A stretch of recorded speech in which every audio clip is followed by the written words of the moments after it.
Good afternoon to all of you. Welcome to the fifth lecture of theory of equations.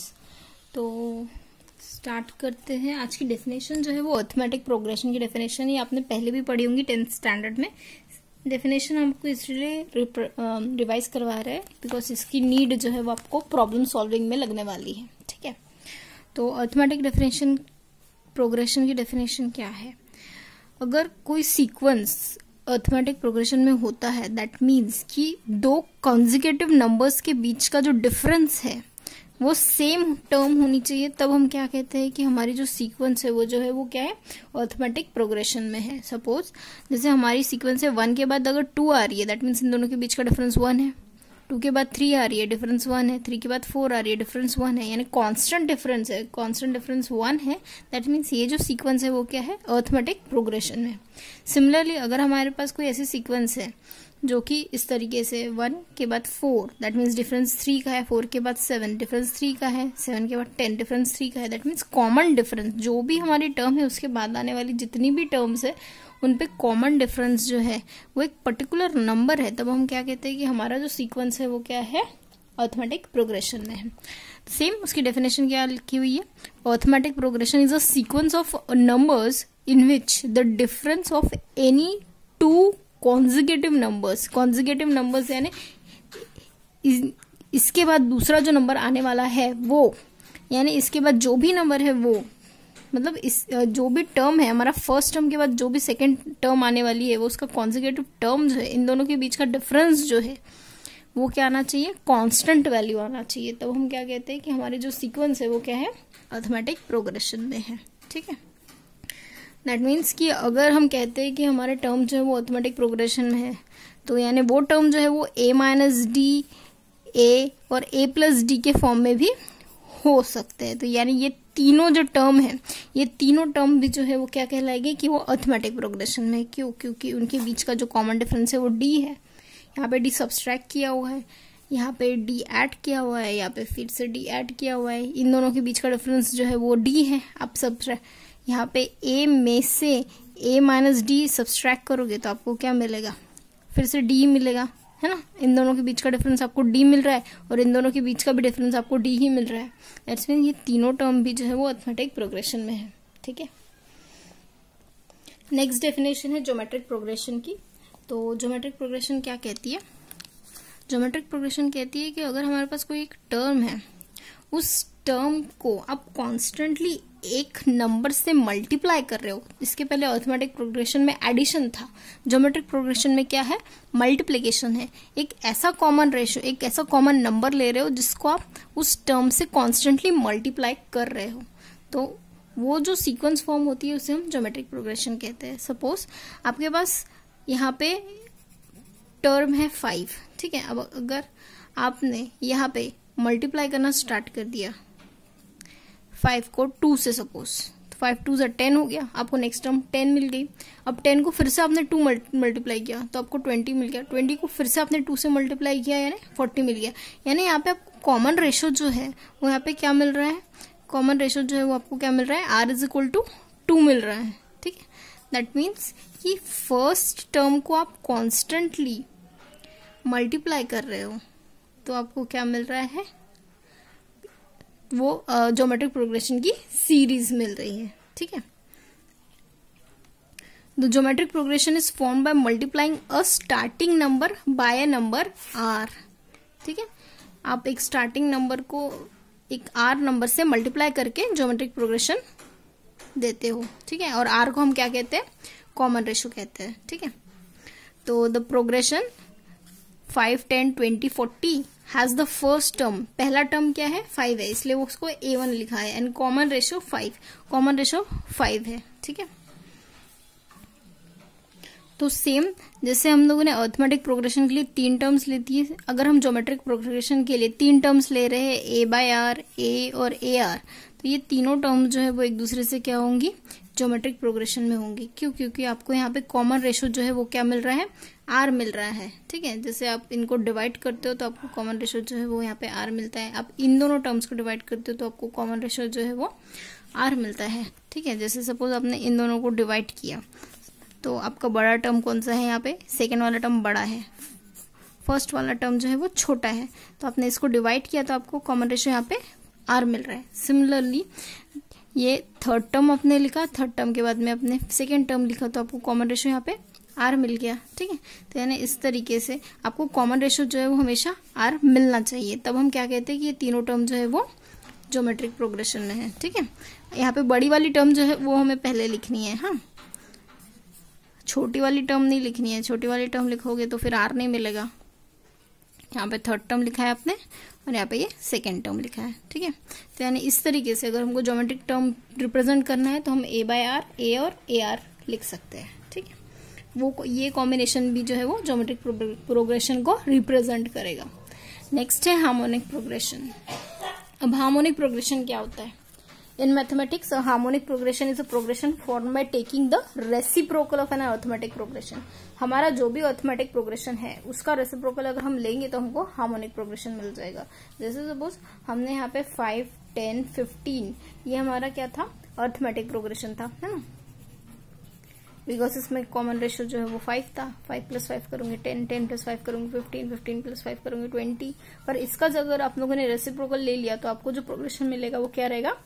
Harmonic progression रहेगा। ठीक है, same way जैसे आप arithmetic progression में a - d a और a + d लेते थे एज एन अर्थमेटिक प्रोग्रेशन, तो अगर आपको हार्मोनिक प्रोग्रेशन लेना है तो आप वैल्यूज क्या लोगे? a - d, a 1/a और a + d। ये तीनों वैल्यूज जो आप ले रहे हो वो क्या रिप्रेजेंट करेंगी? आपको हार्मोनिक प्रोग्रेशन रिप्रेजेंट करेगी। ठीक है, तो ये 3 डेफिनेशन थी, आपको लिख के रखनी चाहिए जो आगे यूज होने वाली है। आज का हमारा टॉपिक था relation between roots and coefficient. ठीक है, तो ये जो है यूनिट आपका वो थ्योरी ऑफ इक्वेशंस पे है। थ्योरी ऑफ इक्वेशंस में आप ऐसी ऐसी चीजें पढ़ने वाले हो जो भी इक्वेशन को सॉल्व करने के लिए यूज की जाने वाली मेथड्स हैं, वो सारे मेथड्स आप देखने वाले हो। तो ये relation between roots and coefficient आपको कुछ ऐसा वे बताता है जिससे आप रूट्स जो है वो फाइंड आउट कर पाओगे। ठीक है, जैसे सपोज आपके पास एक क्वाड्रेटिक इक्वेशन है। ठीक है, ax² + bx + c आपके पास एक क्वाड्रेटिक इक्वेशन है। अगर आपको रूट्स निकालने हैं इस क्वाड्रेटिक इक्वेशन के, तो क्वाड्रेटिक इक्वेशन है दैट मीन्स इसके 2 रूट्स रहेंगे, है ना। तो जब 2 रूट्स रहेंगे तो अगर हमको इसको रूट्स निकालने के लिए अगर कोई हमारे पास इजी सा वे हो तो बहुत अच्छा हो जाएगा। बिना कैलकुलेशन के अगर हमारे पास रूट्स निकलते हो तो बहुत अच्छा हो जाएगा। तो वही आपका कैलकुलेशन थोड़ा सा कम करने के लिए एक हेल्प की एक रूल दिया हुआ है। वो रूल ये है कि अगर आप लोग सपोज अल्फा बीटा यानी आपके जो 2 रूट्स है उनका सम अगर आप करते हो तो वो दोनों रूट्स का सम जो है वो रहेगा negative of coefficient of x upon coefficient of a। ठीक है, यानी सम ऑफ रूट्स करोगे तो वो वैल्यू इक्वल टू आएंगी -b/a फॉर क्वाड्रेटिक इक्वेशन। ठीक है, और उसका जो सेकेंड रूट है क्वाड्रेटिक इक्वेशन का सेकेंड रूट जो है उसमें प्रोडक्ट ऑफ रूट जब आप करोगे तो वो आएगा कांस्टेंट टर्म अपॉन a। ठीक है, यानी अल्फा बीटा अगर प्रोडक्ट है, अल्फा बीटा अगर रूट है तो उनका प्रोडक्ट जो है वो इक्विवेलेंट टू c/a के बराबर आएगा। ठीक है, ये रूल आपका कहाँ पे लग रहा है? क्वाड्रेटिक इक्वेशन में। ठीक है, सेम अगर हमारा पॉलिनोमियल जो है वो क्यूबिक बन गया, अगर हमारा पॉलिनोमियल जो है वो क्यूबिक बन गया तो आपके क्यूबिक बनने से यहाँ पे आपके रूट्स कितने आएंगे? 3 रूट्स आएंगे, अल्फा बीटा और गामा। तो अब इन अल्फा बीटा और गामा रूट्स पे कोई रिलेशन लग रहा है, sum of relation, product of root और तीनों का प्रोडक्ट, तो इनके बीच में और कोएफिशिएंट्स के बीच में एक रिलेशन है। वो रिलेशन क्या है कि अगर आप जब सम करते हो रूट्स का तो वो वैल्यू आती है -b/a। देखिए सेकेंड इसमें भी -b/a था, यहाँ पे भी -b/a ही लिखना पड़ेगा।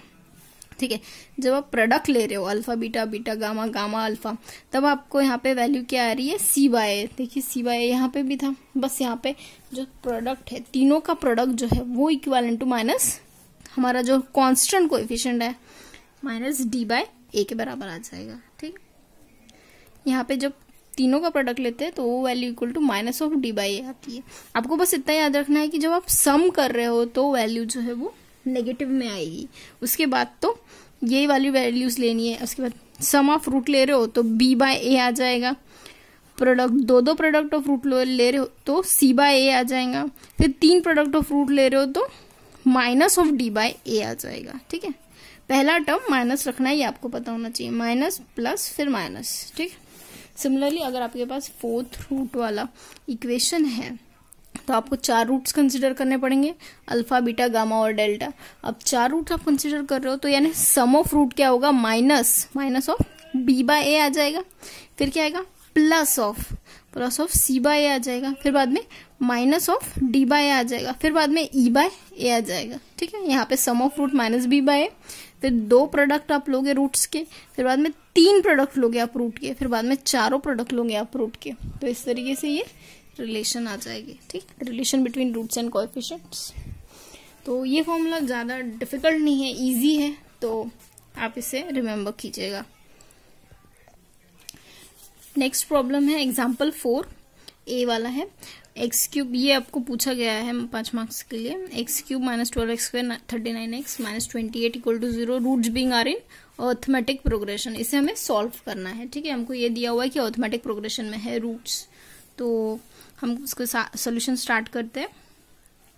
तो अर्थमेटिक प्रोग्रेशन में है तो हमने बताया था आपको, अगर अर्थमेटिक प्रोग्रेशन में है तो हमको रूट्स कैसे लेने हैं, a माइनस डी, ए और a प्लस डी, इस तरीके से रूट्स लेने हैं। ठीक है, इस तरीके से रूट लेने हैं। देन S1 क्या होगा, सम ऑफ रूट क्या आएगा, a माइनस डी, ए और a plus D equal to क्या आएगा, माइनस ऑफ, यहां से देखिए b बाय ए था, है ना, b बाय ए यानी क्या होगा, माइनस ऑफ -12 अपॉन 1, यानी ये वैल्यू क्या आ गई, 12 आ गई। ठीक है, दैट इज कि यहाँ पे ये हम इसको सिंप्लीफाई करेंगे तो हमको क्या मिलेगा, 3a इक्वल टू 12, यानी यहाँ पे हमको क्या मिल रहा है, a इज इक्वल टू 4, है ना, a इज इक्वल टू हमें 4 मिल गया। नेक्स्ट हमें क्या पता था कि प्रोडक्ट ऑफ रूल यानी a माइनस डी, ए फिर a और a प्लस डी, फिर a माइनस डी और a plus D equal to कितना आना चाहिए, इक्वल टू आना चाहिए 39/1, है ना, c बाय ए आना चाहिए, तो 39/1 हमने लिख लिया। अब इसे हमें सिंप्लीफाई करना है, तो इसे हम सिंप्लीफाई करेंगे तो क्या आएगा, a square minus A D plus a square plus A D plus a square आएगा प्लस ए डी आएगा माइनस ए डी आएगा माइनस डी स्क्वायर आएगा इक्वल टू 39। ठीक है, तो अब इसमें कैंसिल क्या क्या हो रहा है, ए स्क्वायर कैंसिल हो रहा है, ठीक है, ये दोनों कैंसिल हो रहे हैं, तो यहाँ पे क्या बच रहा है, ए स्क्वायर माइनस ए डी, ये भी कैंसिल हो रहा है, ए स्क्वायर माइनस डी स्क्वायर बच रहा है। ठीक है, ए स्क्वायर माइनस डी स्क्वायर, ये ए स्क्वायर बच रहा है, ये स्क्वायर बच रहा है, ये स्क्वायर बच रहा है, 3a square minus d square हो गया। ठीक है, तो 4 टर्म कैंसिल हो रही है हमारी, ये दोनों और ये दोनों, तो हमारे पास 3a square minus d square is equal to 39 मिल गया। ठीक है, तो इसे एज इट इज रखते हैं, इक्वेशन 1 नाम देते हैं, इसे इक्वेशन 2 नाम देते हैं। बाद में हमें क्या निकालना है, S3 इज इक्वल टू क्या आएगा, product of 3 roots a minus D, ए और a plus D is equal to क्या है, वैल्यू क्या आएगी, -28 अपॉन 1, है ना, तो यानी ये कितना हो गया, 28 ही हो गया। तो इसे हम सिंप्लीफाई करेंगे तो कितना आएगा, a into a square minus d square, है ना, a minus b, a plus b यानी a square minus b square हो गया इक्वल टू 28 हो गया। ठीक है, तो इसे इक्वेशन 3 नाम दे दीजिए। तो हमें इसे सॉल्व करना है। Therefore, इक्वेशन 1 इम्प्लाई, ठीक है, हम a square minus d square is equal to 28 ले रहे हैं। अब इक्वेशन 1 का वैल्यू 4 है तो हम 4 यहाँ पे पुट करेंगे, 4 स्क्वायर यानी 16 minus d square is equal to 28 हो गया। ठीक है, तो दैट मीन्स ये कितना होगा,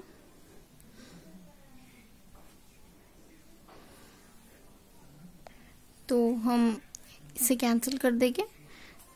4 7 28, 16 minus d square is equal to 7 हो गया, यानी 16 minus 7 is equal to d square हो गया, यानी यहाँ से हमें कितना मिल रहा है, 9 इक्वल टू डी स्क्वायर मिल रहा है, यानी डी का वैल्यू कितना आएगा, 3 आएगा, प्लस माइनस 3। ठीक है, डी का वैल्यू आपको क्या मिल गया, यहाँ पे प्लस माइनस 3 मिल गया। ठीक है, तो आपको ए का वैल्यू पता है और डी का वैल्यू पता है, तो यहाँ से आप रूट कैलकुलेट कर सकते हो, क्योंकि हमने हमारे 3 रूट जो है वो क्या रखे थे, ए माइनस डी रखे थे, ए रखे थे और ए प्लस डी रखे थे, यानी ए माइनस डी अगर हम करते हैं, सपोज हमने डी का वैल्यू जो है वो 3 लिया, तो 4 माइनस 3 करोगे तो 1 आएगा, ए का वैल्यू 4 आएगा, 4 प्लस 3 करोगे तो यहाँ पे वैल्यू कितनी आएगी, 7 आएगी। ठीक है, फॉर डी इक्वल टू 3 के लिए। ठीक है, तो हेंस द रूट्स, हमारे जो root of the equation, hence the root of the equation which are in, किसमें था, अर्थमेटिक प्रोग्रेशन इज क्या है, 1 4 और 7। ये 1 4 और 7 जो है वो रूट्स है अर्थमेटिक प्रोग्रेशन में। ठीक है, नेक्स्ट क्वेश्चन है 6x³ minus 11x² minus 3x plus 2 is equal to 0। ठीक है, the roots being in harmonic progression, हमें इसे सॉल्व करना है, इसके रूट्स निकालना है, और ये जो रूट जो है वो हार्मोनिक प्रोग्रेशन में है, ये हमें दिया हुआ है। ठीक है, हमने आपको बताया था कि हार्मोनिक प्रोग्रेशन में क्या होता है, अर्थमेटिक प्रोग्रेशन के अपोजिट वाले, मतलब अर्थमेटिक प्रोग्रेशन के रेसिप्रोकल रूट्स होते हैं। ठीक है, तो हमें रूट्स कैसे लेने पड़ेंगे, लेट 1 बाय ए माइनस डी, 1 बाय ए और 1 बाय ए प्लस डी। ठीक है, ये रूट्स होंगे, be the roots of the equation. कौन सा इक्वेशन है हमारा, 6x³ minus 11x² minus 3x plus 2 is equal to 0। ठीक है, तो हमारा पहला वैल्यू क्या था, S1, यानी sum of root, sum of root कितना आना चाहिए, सम ऑफ रूट कितना आना चाहिए,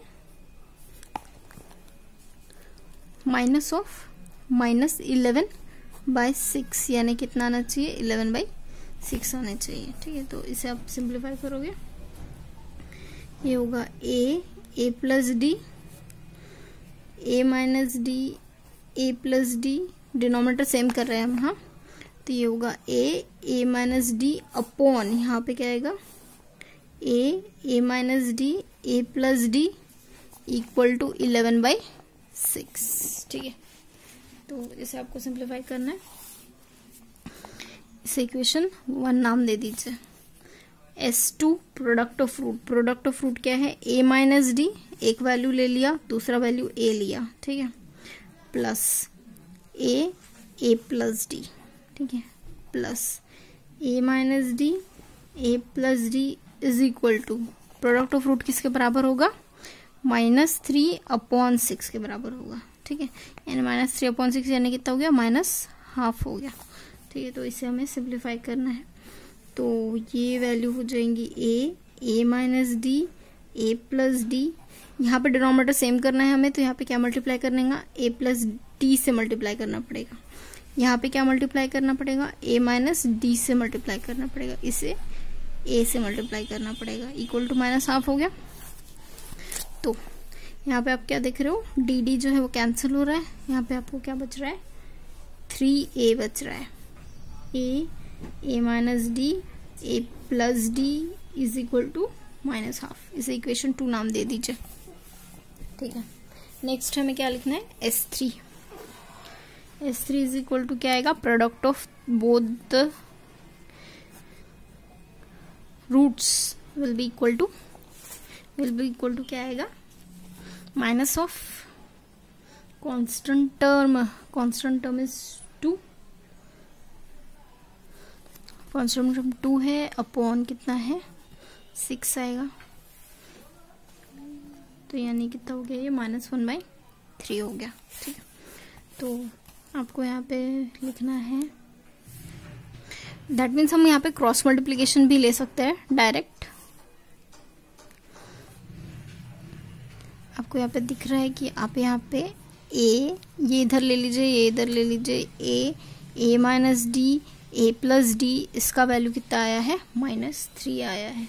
ठीक है, तो यानी यहाँ पे जो प्रोडक्ट है उस पर आप डायरेक्टली वैल्यू पुट कर सकते हो -3। ठीक है, तो देयरफॉर इसे इक्वेशन 3 नाम दे दीजिए। फ्रॉम इक्वेशन 2, ठीक है, फ्रॉम इक्वेशन 2 आप क्या करोगे, ये जो वैल्यू है इसकी वैल्यू पुट करोगे -3। ठीक है, तो यानी यहाँ पे आपने -3 वैल्यू पुट किया इक्वेशन 2 में। हाँ, इक्वेशन 2 में ये वैल्यू आई -12, दैट मीन्स कि आप यहाँ पे कैंसिल कर रहे हो, एक ही वैल्यू आपको यहाँ पे मिल रही है। एक ही वैल्यू आपको कितने मिल रही है, +12 मिल रही है। ठीक है, आपको एक ही वैल्यू मिल गई। तो दैट मीन्स जब आपको एक ही वैल्यू मिल जाती है तो आपको डी की वैल्यू फाइंड आउट करनी है।